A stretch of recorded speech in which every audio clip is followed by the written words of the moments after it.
Hello everyone, आप देख रहे हैं Rank Plus the learning app. My dear all student, आज हम लोग स्टार्ट करने जा रहे हैं लैब एमसीक्यू सीरीज का पार्ट 113। आप लोगों से माफी चाहेंगे कि आज का जो क्लास है वो लाइव नहीं चल रहा है due to some communication due to some technical issue. इसके कारण जो है वो लाइव क्लासेस नहीं चल रहा है। तो आज हम लोग रिकॉर्डेड क्लासेस आपको दे रहे हैं एमसीक्यू क्लास का। नेक्स्ट क्लास जो है वो लाइव चलेगा। ठीक है सर, स्टार्ट करते हैं क्वेश्चन नंबर फर्स्ट से। देखिए क्वेश्चन नंबर फर्स्ट है that the end point of the purine metabolism. Question ये पूछ रहा है कि प्यूरिन के मेटाबॉलिज्म का एंड प्रोडक्ट क्या होता है। ऑप्शन दिया गया है urea, uric acid, creatinine and ammonia. इन चारों में से कौन सा करेक्ट आंसर है, ये हमें छांटना है। सबसे पहले हम लोग जानते हैं प्यूरिन, देन जानेंगे एंड प्रोडक्ट, देन जानेंगे हम लोग and point of the end point of मतलब क्या है कि एंड प्रोडक्ट। किसी भी अगर मॉलिक्यूल्स का मेटाबॉलिज्म होता है, मेटाबॉलिज्म का मतलब क्या है, या तो कैटाबॉलिज्म भी हुआ है या एनाबॉलिज्म भी हो सकता है, दोनों में से कुछ भी हो सकता है। मतलब ये है कि जो भी मॉलिक्यूल्स था वो टूट करके एनर्जी प्रोडक्ट्स भी कर सकता है या मॉलिक्यूल जुड़ करके एनर्जी को ले भी सकते हैं। ठीक है, कंज्यूम भी कर सकते हैं, तो दोनों में से कुछ भी हो सकता है। ठीक, तो टूटने के प्रोसेस में जो है जब कोई भी मॉलिक्यूल्स तोड़ेंगे, एक बार तोड़ेंगे फिर उसको 2 बार तोड़ेंगे, कोई 5 बार तोड़ेंगे। जैसे एक बड़ा पत्थर लो, पत्थर को एक बार हथौड़ा मारो 2 टुकड़ा होगा, और हथौड़ा मारो 4-5 टुकड़े होंगे, और मारो 10-20 टुकड़े होंगे ना। तो जितनी बार तोड़ोगे उतनी बार वो नया प्रोडक्ट बनता जाएगा, जितनी बार तोड़ोगे मॉलिक्यूल्स को नया प्रोडक्ट बनता जाएगा। तो जब जो सबसे लास्ट का प्रोडक्ट होता है वो कौन सा प्रोडक्ट बनता है, प्यूरिन को अगर तोड़ा जाए तो, ये पूछा है, यही क्वेश्चन है। अब सबसे पहले हम लोग जानते हैं सर यहाँ पर कि प्यूरिन क्या है। ऑलराइट, इसके बारे में समझते हैं फिर आएंगे क्वेश्चन पे। इसको पहले डिस्कशन कर लेते हैं। देखिए प्यूरिन जो है सर वो एक न्यूक्लियोटाइड बेस है। प्यूरिन क्या है, याद रखना है सारी चीजें, ये बड़ा इंपॉर्टेंट क्वेश्चन है।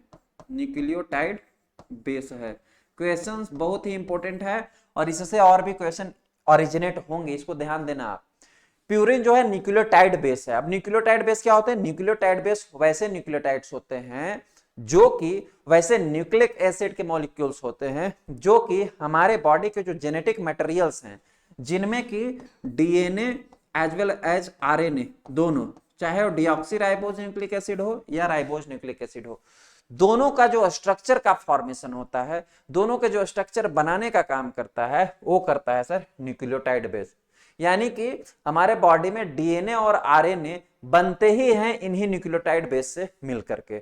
अब जो इतनी सी बात समझ में आई कि न्यूक्लियोटाइड बेस क्या है और न्यूक्लियोटाइड बेस है तभी आपके बॉडी में डीएनए और आरएनए किसी भी लिविंग का बन रहा है, और यदि डीएनए और आरएनए है तभी हम और आप एग्जिस्ट कर रहे हैं।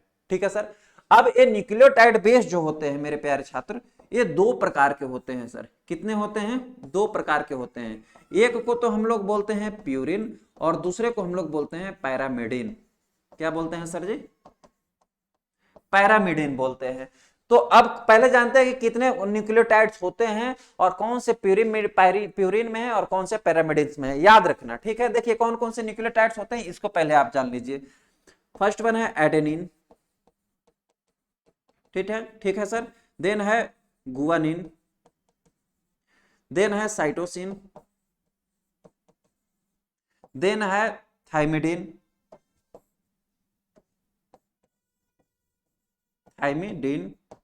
और लास्ट वन है यूरासिल।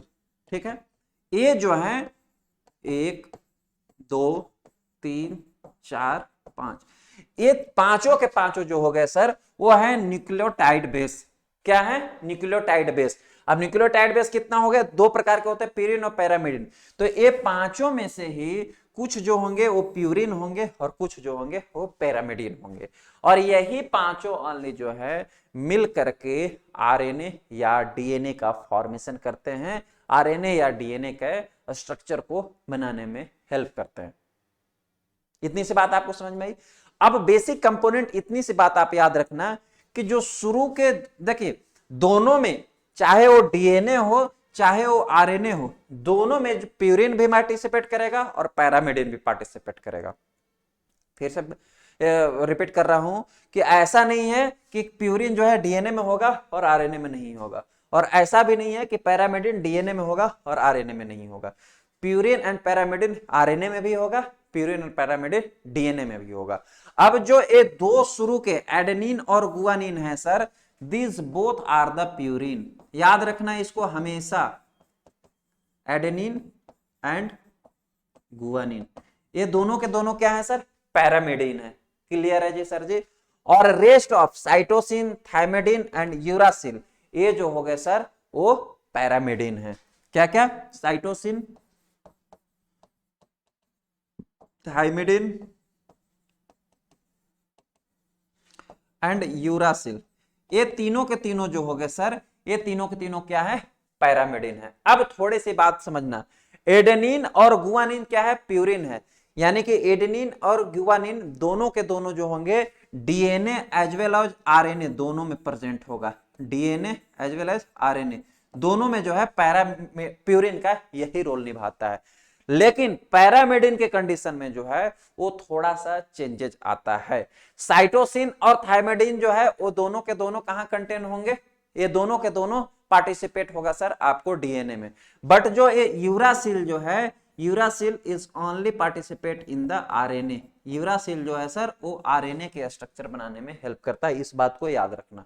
बस इतनी सी बेसिक चीज पहले याद रखो, फिर हम लोग दूसरी बातों को और समझेंगे। ऑलराइट, इतनी सी क्लियर हो गई, प्यूरिन और पैरामिडिन क्लियर होगा। अब हमारा क्वेश्चन क्या था कि प्यूरिन के मेटाबॉलिज्म, यानी ये वाला जो पार्ट है इसके मेटाबॉलिज्म का अगर एंड प्रोडक्ट बनता है, चाहे वो एडेनिन का बने चाहे गुआनिन का बने, इन दोनों का अगर एंड प्रोडक्ट बनता है, अगर इन दोनों को हम लोग तोड़ते हैं तो क्या बनेगा लास्ट में, यूरिया बनेगा कि यूरिक एसिड बनेगा कि क्रेटिनिन बनेगा कि अमोनिया बनेगा। ठीक है, थोड़ा सा आते हैं इसके मेटाबॉलिज्म वाले पार्ट पे। यहां पर देखिए मैंने आपको एक पीक दिखाया हुआ है। एक्चुअल में प्यूरिन का जो मेटाबॉलिज्म होता है वो दो पाथवे के थ्रू होता है, एक है जीएमपी पाथवे और एक है एएमपी पाथवे। जीएमपी पाथवे का मतलब वही गुआनिन मोनोफॉस्फेट पाथवे, और एएमपी पाथवे का मतलब एडेनिन मोनोफॉस्फेट पाथवे। दोनों जो है वो दो पाथवे के थ्रू इनका मेटाबॉलिज्म होगा। अब यहां से देखिए एएमपी पाथवे में जो है सर एडिनोसिन, मैंने बताया था एडिनोसिन एंड गुआनोसिन। यहां पर देखो गुआनिन जो हमारा क्या बोलते हैं न्यूक्लियोटाइड जो है, और एडेनिन जो न्यूक्लियोटाइड एडिनोसिन से बनता है एडेनिन। ठीक है, आपको थोड़ा सा एक सेकंड, यहां पर देखो एडेनिन या एडिनोसिन या गुआनिन या गुआनोसिन, ये दोनों का मेटाबॉलिज्म होगा, दोनों के दोनों प्यूरिन है। ठीक है, अब एएमपी पाथवे के थ्रू जो है एएमपी पे न्यूक्लियोटाइडेज एंजाइम वर्क करेगा, एडिनोसिन बनेगा, एडिनोसिन पे वर्क करेगा एडिनोसिन डीएमिनेज आइनोसिन बनेगा, देन बनेगा हाइपोक्सेंथिन, हाइपोक्सेंथिन के बाद बनेगा हेक्सेंथिन। ठीक है, यहां तक ये चार स्टेप होगा, 1 2 3 4। ठीक, मैं ज्यादा जो है डीपली में इसको नहीं जा रहा हूं क्योंकि हमारा क्वेश्चन वहां पर नहीं पुट अप कर रहा है, जो आपको समझाना है उस बात को मैं समझाता हूं। और दूसरे जीएमपी पाथवे के थ्रू जो है गुआनोसिन न्यूक्लियोटाइडेज एंजाइम न्यूक्लियोसिडेज एंजाइम्स के प्रेजेंस में गुआनिन में कन्वर्ट होता है। गुआनिन जो है गुआनिन डीएमिनेज एंजाइम्स के प्रेजेंस में ये भी किस चीज में कन्वर्ट हो जाता है, हेक्सेंथिन में कन्वर्ट हो जाता है। यानी एडेनोसिन या एडेनिन भी और गुआनोसिन या गुआनिन भी दोनों के दोनों कहां कन्वर्ट होकर पहुंच जाते हैं, एक्सेंथिन में। और एक्सेंथिन जो है वो एक्सेंथिन ऑक्सीडेज के प्रेजेंस में, इस एंजाइम्स के प्रेजेंस में फिर मेटाबोलाइज होता है, और मेटाबोलाइज होकर लास्ट में क्या बन जाता है सर, यूरिक एसिड बन जाता है। यानी अगर आपकी बॉडी में कोई भी प्यूरिन का यदि मेटाबॉलिज्म होगा तो क्या बनेगा सर, वो यूरिक एसिड बनेगा, चाहे वो गुआनोसिन या गुआनिन हो या फिर एडिनोसिन या एडेनिन हो। क्लियर है सर आपको? दोनों में से कोई भी अगर टूटता है तो टूट करके एडिनोसिन टूटे या गुआनोसिन टूटे, टूट करके बनना क्या है, यूरिक एसिड बनना है। तो हमारा क्वेश्चन भी तो यही पूछ रहा था कि यदि प्यूरिन का मेटाबॉलिज्म होता है तो उसका एंड प्रोडक्ट क्या होता है, उसका एंड प्रोडक्ट होगा यूरिक एसिड। यानी इस क्वेश्चन का करेक्ट आंसर हो जाएगा sir option number B, that is the uric acid. Clear है? ऑप्शन नंबर ए दिया गया है यूरिया। यूरिया किसका एंड प्रोडक्ट होता है sir, urea is a end product of the protein metabolism. अगर प्रोटीन का मेटाबॉलिज्म होता है तो उसका एंड प्रोडक्ट यूरिया बनता है। और यूरिया कैसे बनता है, एक्चुअल में लास्ट प्रोडक्ट जो होता है प्रोटीन का वो होता है अमोनिया। क्या बनता है सर, अमोनिया बनता है। बट अमोनिया जो है वो टॉक्सिक सब्सटेंस है और आपकी बॉडी से एक्सक्रीट आउट नहीं हो सकता है डायरेक्टली।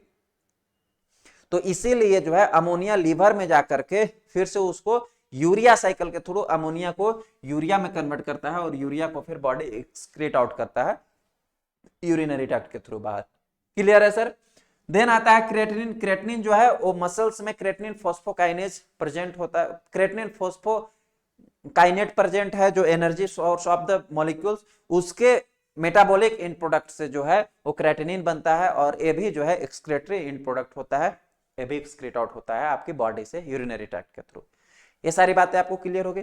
इसीलिए जो है आपको जब कभी आपके देखा होगा अपने पेशेंट को कभी कभी जो पूरे हाथ पैर में झंझनाहट हो रही है, बर्निंग हो रहा है, तलवे में पैर के तलवे में बर्निंग हो रहा है, बॉडी में बर्निंग हो रही है कहीं पर भी, तो उस कंडीशन में तुरंत डॉक्टर जो है यूरिक एसिड का टेस्ट लिखवाता है, क्योंकि अगर प्यूरिन का मेटाबॉलिज्म ज्यादा होता है ना तो उस कंडीशन में आपको बर्निंग होने लगेगा, जलन होने लगेगा बॉडी में, और फिर जो है डॉक्टर उसको प्रिस्क्राइब करता है एंटी बर्निंग या anti uric acid medicine, as well as उसको सजेस्ट करता है कि आप प्रोटीन डाइट जो है वो कम ले, क्योंकि अगर प्रोटीन डाइट ज्यादा लेंगे तो न्यूक्लियोटाइड का फॉर्मेशन ज्यादा होगा।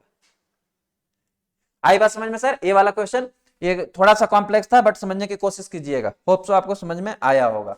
अब क्वेश्चन नंबर सेकंड है, क्वेश्चन नंबर सेकंड है that all of the following are acid fast organism except. देखिए मैं ये एमसीक्यूज क्लास आपको रिकॉर्डेड फॉर्म में दे रहा हूं, बट मेरे को भी पढ़ाने में तभी मजा आता है जब ये लाइव चलते रहता है, क्योंकि क्लासेस का मतलब ही होता है, देखिए थियोरेटिकल पार्ट तो मैं रिकॉर्डिंग दे सकता हूं, उसमें कोई इशू नहीं, केवल मेरे को समझाना है, बट एमसीक्यूज जो है ना समझाना और आपको समझाना और आपको पुटअप करना दोनों होता है, तो इसलिए एमसीक्यू सीरीज ज्यादा लाइव में ही इंजॉय मैं भी करता हूँ, आप भी करते होंगे, बट आज का इशू है तो इसलिए मुझे भी थोड़ा उतनी एनर्जी फुल नहीं लग रही जितना लाइव में लगता है इसको लेके, ठीक है।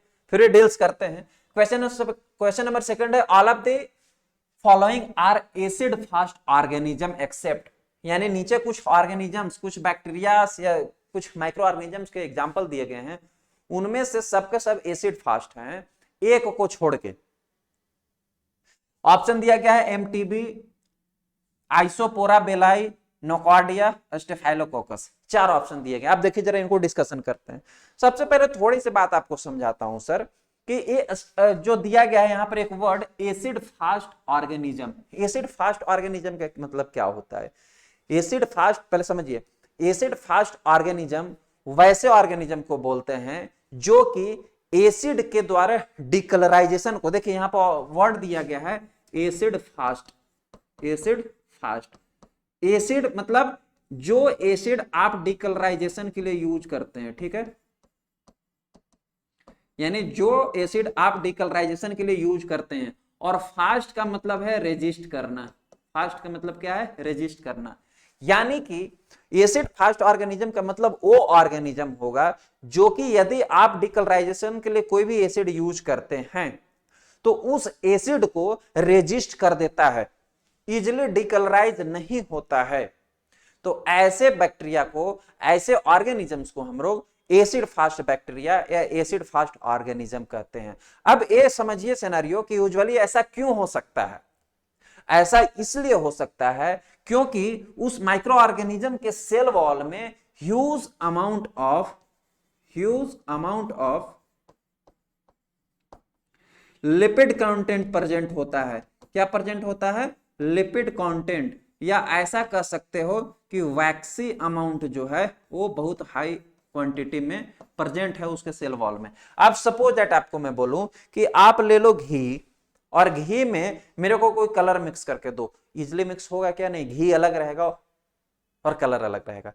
कहूंगा कि पानी में मिक्स करो, पानी में कलर बहुत जल्दी मिक्स हो जाए, क्यों? बिकॉज ऑफ घी में जो है वैक्स या लिपिड कंटेंट ज्यादा है, और लिपिड जो होते हैं सर वो डाई के साथ या वाटर के साथ इनसॉल्युबल होते हैं, वो जो होंगे वो अल्कोहल के साथ इनसॉल्युबल होंगे, वो केवल और केवल लिपिड सॉल्युबल के साथ ही मिक्स होंगे। वही सिनेरियो जो है बैक्टीरिया या ऑर्गेनिज्म के सेल वॉल में भी हो जाता है। यदि ये लिपिड कंटेंट, या एक और होता है एसिड जिसको नाम होता है माइकोलिक एसिड, क्या बोलते हैं उसको? Mycolic acid. यदि ये माइकोलिक एसिड या इस लिपिड कंटेंट की अमाउंट ज्यादा हो जाती है ऑर्गेनिज्म के सेल वॉल में, तो वो भी डिकलराइजेशन को रेजिस्ट करने लगता है। कितनों एसिड डाल दो डिकलराइज करने के लिए, डिकलराइज नहीं होगा। कितना उसमें कलर डाल दो, जल्दी पेनिट्रेट नहीं होगा। तो उसके लिए हमें और भी उपाय मेंशन करने होते हैं, और भी हमें उपाय करना होता है, जैसे कि माइकोबैक्टीरियम ट्यूबरकुलोसिस को जब हम लोग स्टेन करते हैं तो स्टेनिंग करने के ड्यूरिंग हीट करते हैं। क्यों करते हैं हीट? क्योंकि जो उसमें हीट करने के बाद जो वैक्स होगा वो पिघल जाए सेल वॉल से और पिघल के बाहर हो जाए ताकि उसमें इजीली पेनिट्रेट हो जाए स्टेन। उसके लिए सब्सटीट्यूट हमें यूज करना होता है। ठीक है सर।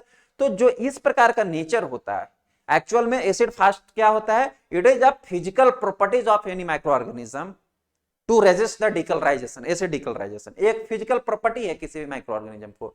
अब कंफ्यूज मत होना, बहुत से बच्चों को ये कंफ्यूजन थे कि एसिड फास्ट होता क्या है। ठीक है, इतनी सी बात हमें समझ में आई। अब क्वेश्चन ये पूछ रहा है कि नीचे जो ऑर्गेनिज्म का एग्जांपल दिया गया उनमें से कौन सा ऑर्गेनिज्म एसिड फास्ट है, एक को छोड़ के, यानी इन चारों में से एक जो है वो एसिड फास्ट है। थोड़ा सा मैं आपको एसिड फास्ट में यूजुअली जो है वो एसिड फास्ट बैसिलाई का एग्जांपल आप याद रखना। एसिड फास्ट बैसिलाई यही जो है यूजुअली हमें पढ़ना है अपने माइक्रोबायोलॉजी डिपार्टमेंट में। और एसिड फास्ट बैसिलाई में जो एग्जांपल्स आपको याद रखना है उसमें 2 से 3 एग्जांपल्स आपको हमेशा याद रखना है। सबसे फर्स्ट वन आपको याद रखना है सर माइकोबैक्टीरियम ट्यूबरकुलोसिस। माइकोबैक्टीरियम, देखिए इसमें से एक और अच्छा क्वेश्चन बन रहा है जो मैं भी बनाने वाला हूं और आपको बताने वाला हूं। देन आता है माइकोबैक्टीरियम लैप्राई जो कि लैप्रा क्रिएट करता है। देन आता है आपको नोकार्डिया, नोकार्डिया स्पेसीज, जिसमें नोकार्डिया स्पेसीज में जो है 85 स्पेसीज होते हैं। थोड़ा सा आपको इसको डिटेल में समझाता हूं, एक बात को समझना है। इसके जो है 85 स्पेसीज पाए जाते हैं। आप इनमें से किसी को भी नाम जैसे कि नोकार्डिया स्टेरॉइड्स याद रखो। ठीक है, थोड़ा सा बात को समझिए। क्वेश्चन क्या मेरे दिमाग में रहा था उसको समझाता हूं, फिर इस पे आता हूं। यदि अगर आपको क्वेश्चन कभी कभी ऐसा भी पूछा जाता है कि कौन सा ऐसा बैक्टीरिया है जो कि नॉन माइकोबैक्टीरियम एसिड फास्ट है, मतलब कि माइकोबैक्टीरियम तो एसिड फास्ट बैसिलाई होते हैं हम सबको पता है, और माइकोबैक्टीरियम में 2 बैक्टीरिया आते हैं। एक आता है माइकोबैक्टीरियम ट्यूबरकुलोसिस और एक आता है माइकोबैक्टीरियम लेप्राई। ये 2 बैक्टीरिया जो हैं वो माइकोबैक्टीरिया होते हैं। माइकोबैक्टीरिया ट्यूबरकुलोसिस और माइकोबैक्टीरिया लेप्राई दोनों के दोनों क्या है? वो एसिड फास्ट बैक्टीरिया है। इतनी सी बात हमें समझ में आती है। यानी हम लोग इस बात को तो जानते हैं कि जो माइकोबैक्टीरिया होता है सर, जो माइकोबैक्टीरिया होता है वो एसिड फास्ट बैसिलाई होता है या एसिड फास्ट बैक्टीरिया होता है। बट क्वेश्चन ऐसा कभी कभी पूछा जाता है कि non mycobacteria acid fast bacilli, non mycobacteria acid fast organism का नाम बताओ। यानी उस बैक्टीरिया का नाम बताओ जो कि माइकोबैक्टीरियम नहीं है और वो एसिड फास्ट है। क्वेश्चन ऐसा पूछा जाएगा, ये बहुत ही इंपॉर्टेंट, वेरी वेरी इंपॉर्टेंट। में आप अपने नोट्स में लिख लेना कि उस बैक्टीरिया का नाम बताओ जो कि माइकोबैक्टीरियम भी नहीं है और एसिड फास्ट भी है। तो उसमें आप बहुत ही इंपॉर्टेंट बैक्टीरिया इसका याद रखना, नोकार्डिया स्पेसीज। ये जो है नॉन माइकोबैक्टीरियम है, नॉन माइकोबैक्टीरियम है, ये माइकोबैक्टीरियम नहीं है, बट ये जो है एसिड फास्ट बैक्टीरिया है। बट जो है sir it is a acid fast bacteria, but it is acid fast bacteria. ठीक है, ये बहुत इंपॉर्टेंट क्वेश्चन था, इसको याद रखना। यानी कि अब हमें 2-3 प्रकार की इसमें बातें सुनने और समझने के लिए मिल गई। सबसे फर्स्ट वन क्या मिला कि हमने एग्जांपल जान लिया कि एसिड फास्ट बैक्टीरिया होते कौन कौन से हैं। एक माइकोबैक्टीरियम ट्यूबरकुलोसिस, एक माइकोबैक्टीरियम लिपराई और एक नोकार्डिया स्पेसीज। तो अब यहां ऑप्शन में देख लेते हैं। फर्स्ट ऑप्शन है माइकोबैक्टीरियम ट्यूबरकुलोसिस। एमटीबी का मतलब क्या होता है? Mycobacterium tuberculosis. यानी कि माइकोबैक्टीरियम ट्यूबरकुलोसिस जो है it is a acid fast bacilli, acid fast bacteria भी बोल सकते हो, यही तो पूछ रहा है। दूसरा है जो माइकोबैक्टीरियम लिपराई, माइकोबैक्टीरियम लिपराई के यहां एग्जांपल नहीं दिया गया, ऑप्शन नहीं दिया गया। थर्ड वन ऑप्शन है nocardia species. Option number C जो है सर वो नोकार्डिया दिया हुआ है, यानी कि ये भी एसिड फास्ट बैक्टीरिया है, ठीक, ऑर्गेनिज्म है। अब हमारे पास 2 ऑप्शन बच गए। अब 50-50 का गेम है, 2 तो खत्म हो गए। छाटना है कि कौन माइकोबैक्टीरिया, कौन एसिड फास्ट नहीं, एसिड फास्ट नहीं है। हमारे पास 2 ऑप्शन है, एक है आइसोस्पोरा बेलाई और एक है स्टेफाइलोकोकस। पहले देख लेते हैं स्टेफाइलोकोकस को। स्टेफाइलोकोकस ऑरियस जो है वो ग्राम पॉजिटिव बैक्टीरिया है। नोकार्डिया भी जो होता है वो ग्राम पॉजिटिव बैक्टीरिया ही होता है, ठीक है। तो स्टेफाइलोकोकस जो है वो ग्राम पॉजिटिव बैक्टीरिया है, नॉन कैप्सुलेटेड है, नॉन स्पोरिंग है, नॉन मोटाइल बैक्टीरिया होता है। स्टेफाइलोकोकस के बारे में तो हमने पढ़ा है। स्टेफाइलोकोकस के दो तीन जो है वो स्टेफाइलोकोकस स्पीसीज के जो है वो दो तीन जेनेरा होते हैं, जैसे कि स्टेफाइलोकोकस ऑरियस, स्टेफाइलोकोकस एपिडर्माइडिस, स्टेफाइलोकोकस सैप्रोफाइटिकस। तो एक ग्राम पॉजिटिव बैक्टीरिया है सर, हम लोग इसे यूजुअली जानते हैं कि it is a gram positive bacteria and it is non acid fast, non acid fast. क्योंकि ग्राम स्टेफाइलोकोकस ऑरियस को यदि आपको ऑब्जर्व करना होगा, किसी भी सुपरेटिव लीजन से लोगे, पस फॉर्मिंग लीजन से लोगे, क्योंकि पायोजेनिक इंफेक्शन क्रिएट करता है, तो वो क्या है, इजिली ग्राम स्टेन से स्टेन हो जाता है, हो जाता है ना। उसके लिए कोई स्पेशल प्रोसीजर अपनाया जाता है क्या? नहीं अपनाया जाता है। मतलब कि स्टेफाइलोकोकस जो है वो नॉन एसिड फास्ट बैसिलाई है, ये एसिड फास्ट बैसिलाई नहीं है। तो क्वेश्चन तो हमें यही पूछ रहा था कि एसिड फास्ट बैसिलाई कौन सा नहीं वो छांटना है, तो हमें स्टेफाइलोकोकस ऑरियस मिल गया। यानी इस क्वेश्चन का हम लोग कह सकते हैं सर, ये बात से वाकिफ हो सकते हैं कि इसका जो करेक्ट आंसर हो गया वो है option number D, staphylococcus aureus जो है वो नॉन एसिड फास्ट बैसिलाई है।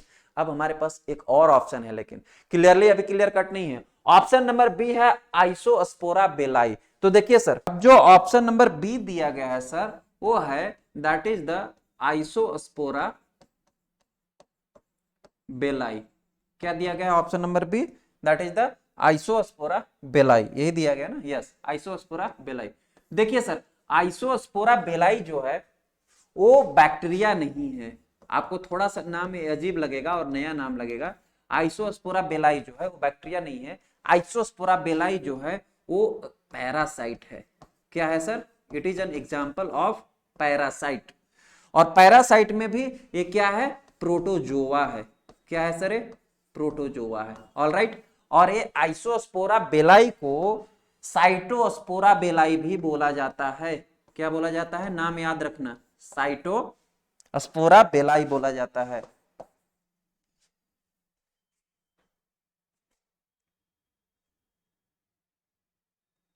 इसको जो है साइटोस्पोरा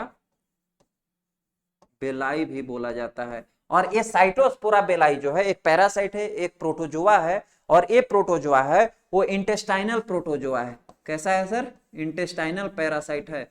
और ये आपको इन्फेक्शन कहां पे क्रिएट करता है? इंटेस्टाइन में क्रिएट करता है इन्फेक्शन। ऑलराइट। और ये जो इन्फेक्शन क्रिएट करता है उस इन्फेक्शन को बोलते हैं साइटोस्पोरोसिस। क्या बोलते हैं? साइटोस्पोरोसिस,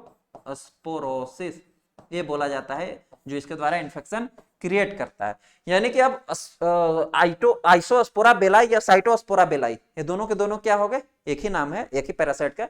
ये जो है वो पैरासाइट है। तो पैरासाइट तो एसिड फास्टनेस का कैरेक्टरिस्टिक नहीं शो करता है, एसिड फास्टनेस की कैरेक्टरिस्टिक जो है वो बैक्टीरिया शो कर सकता है। ठीक है सर, यानी कि ऑप्शन नंबर बी जो था वो ऐसे ही मेरा गलत हो गया, और ऑप्शन नंबर डी जो है वो इसका एब्सोल्युटली करेक्ट आंसर हो गया। That is the option number D, staphylococcus aureus जो है वो नॉन एसिड फास्ट बैक्टीरिया है, यानी वो एसिड फास्ट बैक्टीरिया नहीं है। इतनी सी बात आपको समझ में आई? बहुत इंपॉर्टेंट इससे क्वेश्चंस बन रहे हैं, सारे आप याद करते चलो और समझते चलो। ठीक है सर? कहां गए भैया और क्वेश्चन? ठीक है, क्वेश्चन नंबर थर्ड हम लोग देखते हैं। क्वेश्चन नंबर थर्ड है the stain is use for the fungal stain. ये तो इजी क्वेश्चन है। फंगस की स्टेनिंग के लिए कौन सा स्टेन यूज किया जाता है? पहले भी एक्सप्लेन कर चुका हूं। That's a very easy and that's a very true question. That is the LPCB stain. इसका फुल फॉर्म क्या होता है? Lacto phenol cotton blue stain. इसका फुल फॉर्म क्या होता है एलपीसीबी का? Lactophenol cotton blue stain. Lactophenol cotton blue stain यानी एलपीसीबी स्टेन जो है, जो कि फंगस की स्टेनिंग के लिए यूज किया जाता है, और इसको स्टेन करके फंगस को माइक्रोस्कोप में ऑब्जर्व किया जाता है, चाहे वो म्यूकोस्पोरा हो, चाहे वो कैंडिडा हो, सबको। ठीक है सर? देन आता है कुछ और एग्जांपल्स है, उसके हम लोग देख लेते हैं। यानी इस क्वेश्चन के जो है वो करेक्ट आंसर कौन सा हो जाएगा आपको? इस क्वेश्चन का करेक्ट आंसर है option number B.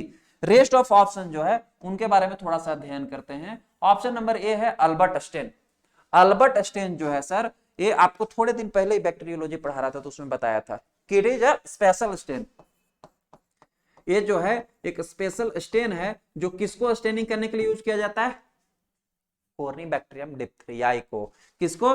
Corny bacterium डिप्थेरियाई जो बैक्टीरिया होता है, इस बैक्टीरिया को, इसको हमेशा याद रखना, बहुत इंपॉर्टेंट क्वेश्चन है। अल्बर्ट स्टेन जो है कॉर्नीबैक्टीरियम डिप्थेरियाई को स्टेन करने के लिए यूज किया जाता है। अब एक्चुअली जो है कॉर्नीबैक्टीरियम डिप्थेरियाई जो है सर, ये ग्राम पॉजिटिव बैक्टीरिया होता है। कौन सा बैक्टीरिया है? ग्राम पॉजिटिव बैक्टीरिया है। और ग्राम पॉजिटिव में भी ग्राम पॉजिटिव बैसिलाई है। कौन सा है? ग्राम पॉजिटिव बैसिलाई है, यानी रॉड सेप बैक्टीरिया है।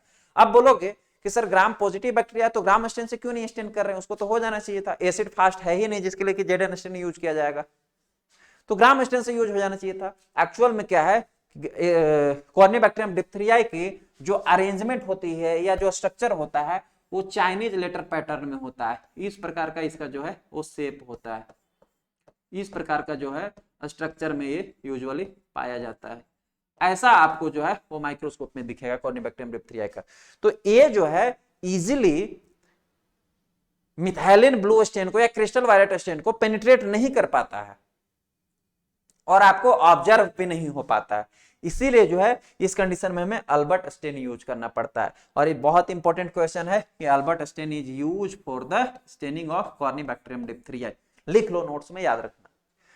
एक और स्टेन एलपीसीबी का, हम अल्बर्ट स्टेन का हमने जान लिया, एलपीसीबी का हमने जान लिया। एक और स्टेन का नाम दिया गया है नेग्रोसिन स्टेन। ये भी बहुत बहुत बहुत इंपॉर्टेंट स्टेन का नाम है और इससे क्वेश्चन कई मर्तबा पूछा जा चुका है। Nigrosin, eosin nigrosin stain, stain इसका पूरा नाम क्या होता है sir? Eosin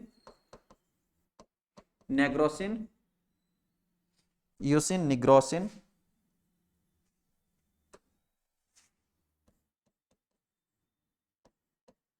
eosin nigrosin stain इसको बोलते हैं। ये eosin nigrosin stain is use for the staining of spermatozoa, यानी कि आपके जो स्पर्म, लाइव स्पर्म होते हैं सर, जो हम लोग लाइव स्पर्म की मॉर्फोलॉजी डिटेक्ट करनी अगर होती है तो लाइव स्पर्म, जो जीवित स्पर्म, मोटाइल स्पर्म होते हैं, उनकी मॉर्फोलॉजी स्टडी के लिए जो स्टेन यूज किया जाता है वो इयोसिन नेग्रोसिन स्टेन यूज किया जाता है। यानी कि ये नेग्रोसिन स्टेन जो है वो स्पर्म की मॉर्फोलॉजी को डिटेक्ट करने के लिए यूज करते हैं, स्टडी के लिए यूज करते हैं। क्वेश्चन ऐसा पूछा जाता है कि कौन सा स्टेन जो है वो स्पर्म की मॉर्फोलॉजी की स्टडी में यूज किया जाता है, तो आप याद रखना इयोसिन नेग्रोसिन स्टेन। ये मेरे ख्याल से जितना इंपॉर्टेंट ए नहीं था अल्बर्ट स्टेन, उससे भी ज्यादा जो है ये वाला आपको इंपॉर्टेंट है और इसको याद रखना। इयोसिन नेग्रोसिन स्टेन कई मर्तबा पूछा गया है। जितने सारे भी ऑप्शंस में लगभग इसमें पुटअप करो, बहुत इंपॉर्टेंट आया हुआ है क्वेश्चन, तो आप इन सभी बातों को याद रखें। और ऑप्शन नंबर डी जो है वो तो रॉन्ग है, तो इस क्वेश्चन का करेक्ट आंसर हो गया option number B, that is the LPCB stain. Clear है सर? क्वेश्चन नंबर फिफ्थ है, क्वेश्चन नंबर फोर्थ है, cerebral malaria is caused by. Cerebral malaria जो है, कौन सा मलेरिया काउज करता है? सेरेब्रल मलेरिया जो है वो एक डिजीज स्टेट्स है जो कि कौन क्रिएट करता है? मलेरिया पैरासाइट क्रिएट करता है। कौन क्रिएट करता है सर? Malaria parasite. अब यहां पे क्वेश्चन है कि कौन सा मलेरिया जो सेरेब्रल मलेरिया क्रिएट कर रहा है? सेरेब्रल मलेरिया का मतलब है कि आपके ब्रेन में इंफ्लामेशन, आपको जो न्यूरॉन सिस्टम है, जो नर्व सप्लाई है, उसको ब्लॉक कर देना। तो एक्चुअल में जो हमारे बॉडी में होते हैं वो 4 प्रकार के मलेरिया होते हैं। कौन कौन सा होता है? मलेरिया को बोलते हैं हम लोग प्लाज्मोडियम। इसका जो फाइलम होता है वो क्या होता है? प्लाज्मोडियम। इसलिए P vivax, P malaria, P falciparum लिखा गया है। पी मतलब प्लाज्मोडियम।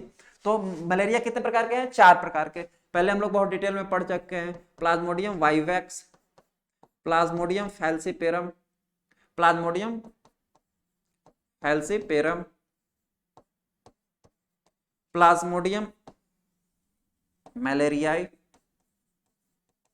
And Plasmodium Oval.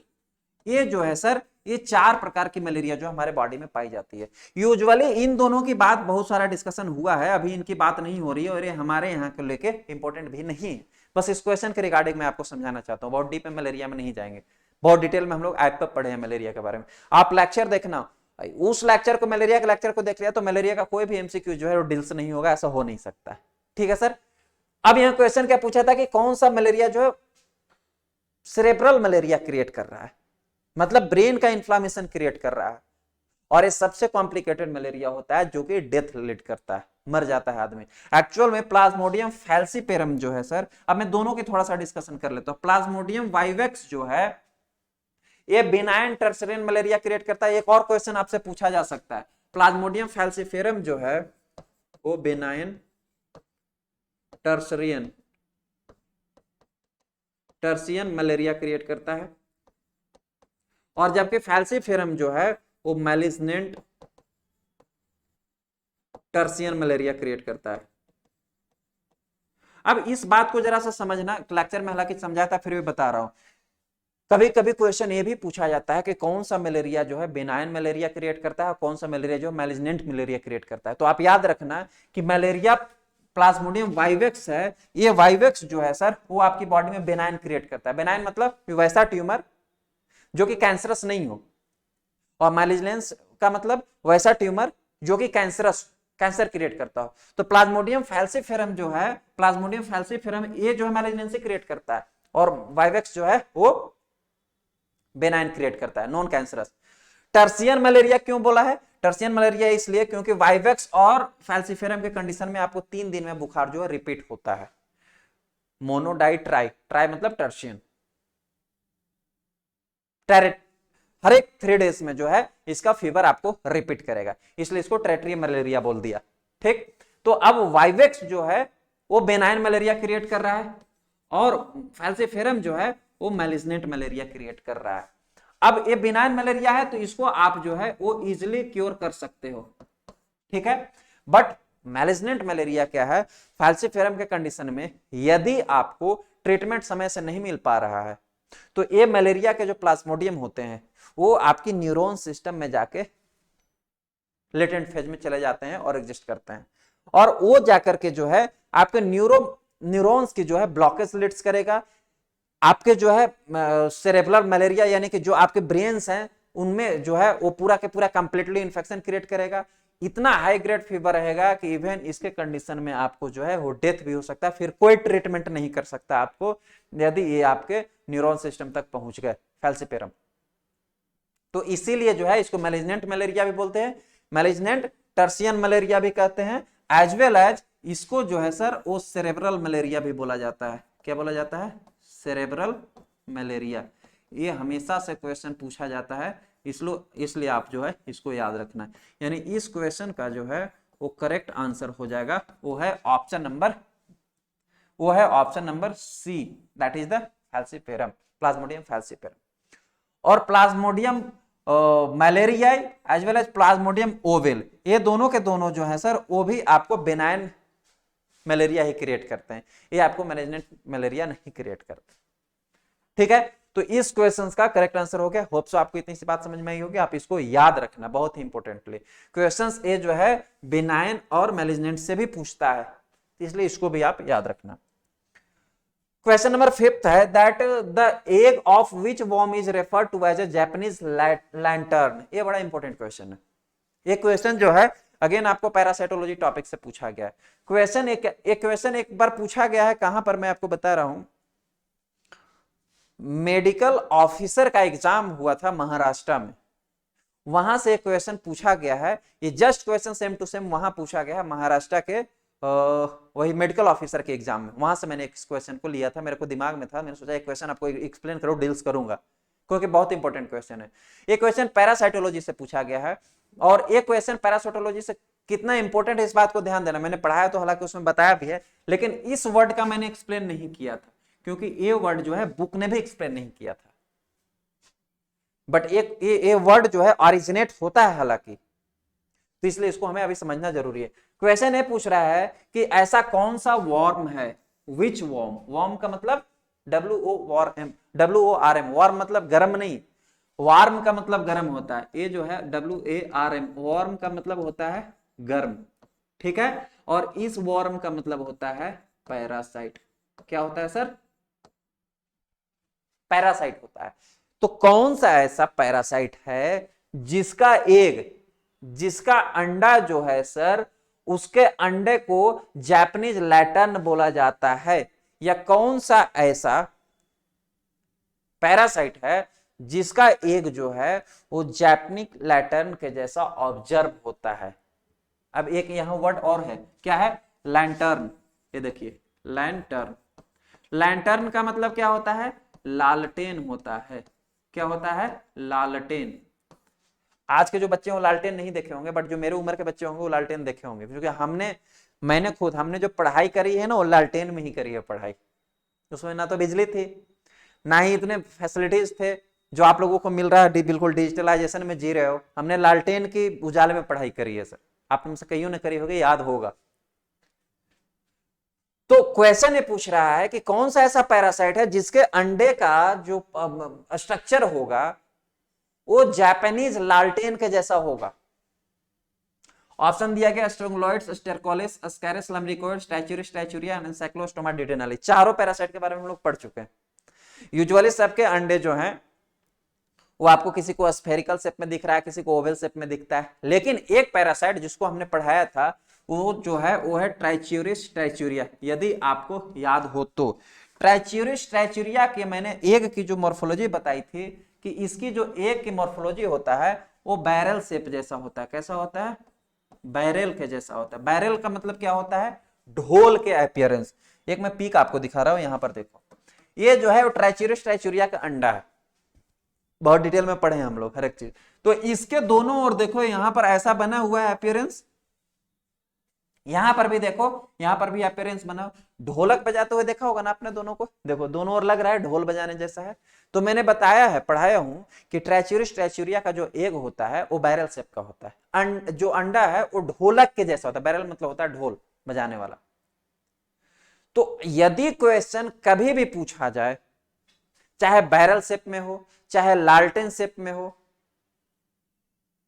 दोनों में से अगर कोई भी क्वेश्चन आपको आता है तो आप आंसर टिक करेंगे। चाहे बैरल शेप का क्वेश्चन आए चाहे लालटेन शेप का क्वेश्चन आए तो आप टिक करेंगे ट्राइच्यूरिस ट्राइच्यूरिया, क्योंकि ट्राइच्यूरिस ट्राइच्यूरिया का ही अंडा जो है वो ढोलक के जैसा अपीयर हो। देखो ऐसे थोड़ा सा लग रहा है आपको कि लालटेन जैसा है।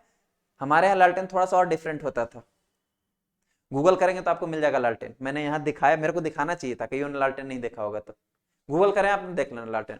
लालटेन ऐसे ऊपर उठाने वाला होता था, यहाँ बत्ती जलते रहती थी और नीचे में यहाँ पर केरोसिन तेल डालने के लिए बनाया हो रहता था। तो और जापानीज लालटेन भी जो है, लालटेन जो है इसी प्रकार से दिखता था।